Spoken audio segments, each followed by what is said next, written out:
Halo, sesuai janji atau sesuai plan kita ya, kita akan buat side portofolio di saham Amerika di luar dari portofolio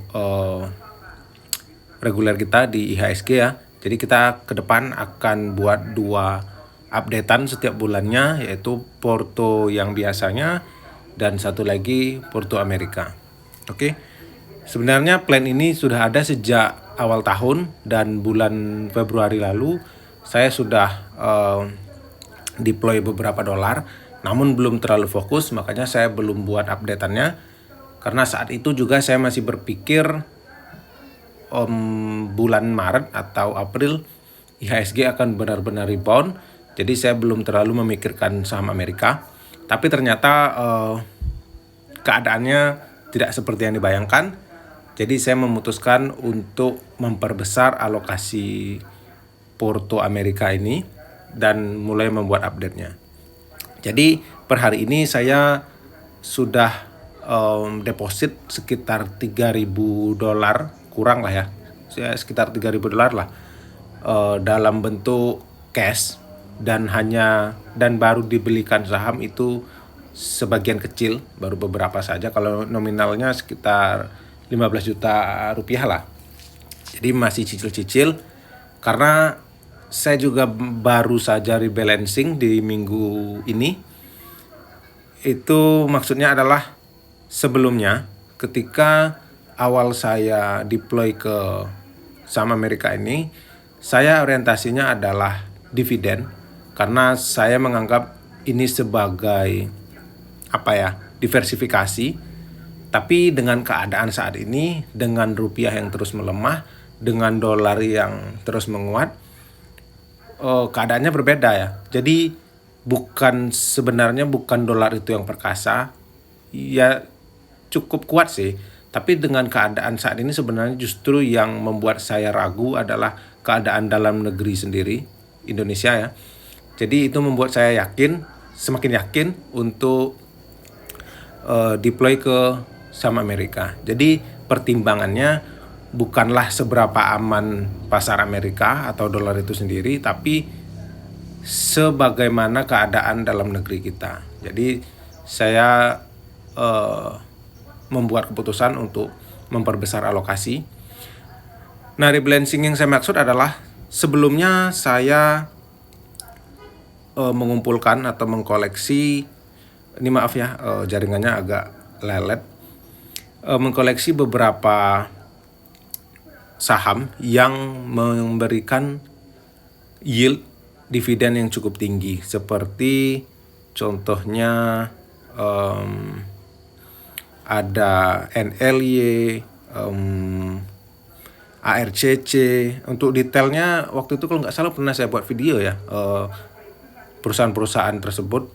RCC ini dia adalah pembiayaan startup kecil atau apalah gitu ya. Pokoknya dia punya perjanjian wajib untuk memberikan 90% labanya ke pemegang saham.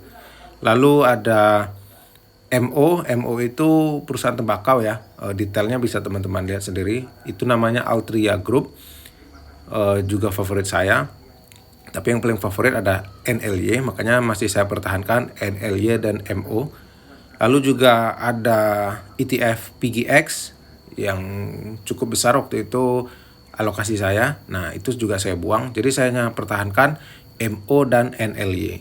Selebihnya saya mencari saham growth, bukan growth sih. Jadi saya lebih ke swing sih sekarang. Karena pertimbangannya adalah reboundnya SP500 atau pasar Amerika secara keseluruhan itu sudah terkonfirmasi menurut saya. Jadi saya memutuskan untuk fokus ke saham Amerika dulu, sementara porto IHSG sudah full cash kembali seperti update terakhir ya. Dalam keadaan full cash, saya parkir di reksadana pasar uang. Jadi saya di pasar Amerika dulu. Jadi watchlist saya itu ada beberapa. Ini juga saya udah ubah ya, rebalancingnya sampai ke watchlist juga saya ubah. Sekarang ada beberapa saham yang sudah mulai saya cicil beli dari watchlist ini. Ini sudah 90% berubah dari watchlist saya sebelumnya yang berorientasi dividen ya. Ada 4 saham yang saya beli di penutupan minggu lalu atau tadi malam lah ya, Jumat. Itu ada Bank Amerika, JP Morgan, Goldman Sachs, dan BlackRock. Ini karena saya melihat ada, ya untuk alasannya nanti kita akan buat di video khusus lah ya, karena saya nggak mau video update Porto ini jadi terlalu panjang dan terlalu banyak membahas hal lain. Jadi kita akan fokus ke asetnya saja ya. Jadi posisi saat ini itu ada Bank Amerika, BlackRock, dan ya bisa teman-teman lihat yang saya pertahankan untuk divisi dividen ya, itu MO dan NLY. VTI juga saya buat tidak terlalu besar nantinya, ya sekitar 10-15% komposisi atau alokasi di saham lah ya. Karena ini untuk, ya saya anggap cash lah kalau VTI ini, karena dia kan itu ETF indeks.